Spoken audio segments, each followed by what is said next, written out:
వీరసింహారెడ్డి విషయానికి వస్తే మీరు అఖండ తర్వాత మీకు ఒక పెద్ద బరువైన బాధ్యత అది.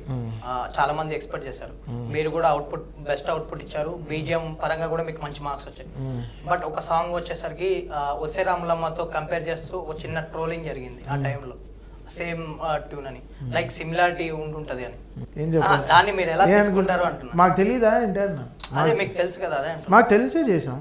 ఓకే, మాకు గోపికి రామ్జో గారికి అందరికి తెలుసు ఆ ఫ్లేవర్ బ్రదర్, ఆ ఫ్లేవర్లో ఉండాలి. నేను అది బేసిక్ గా అది కాపీ కొట్టారన్నది కూడా కాదు, చాలా మందికి అది సిమిలారిటీగా కుదిరింది.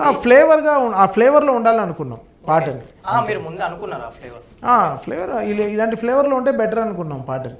2-3 ఆప్షన్స్ చేసాం, ఈ ఫ్లేవర్ మాకు చాలా నచ్చింది, ఈ స్పీడ్ నచ్చింది, ఈ స్పీడ్ ఈ పాట సెకండ్ హాఫ్లో ఈ స్పీడ్లో ఉంటే బాగుంటుంది అనిపించింది, అందుకని చేసాం. సిమిలారిటీ ఏముంటుంది, అందరు పాట చేసుకోండి, బట్ ఎక్కడో ఫ్లేవర్గా ఆ ఫ్లేవర్ కావాలని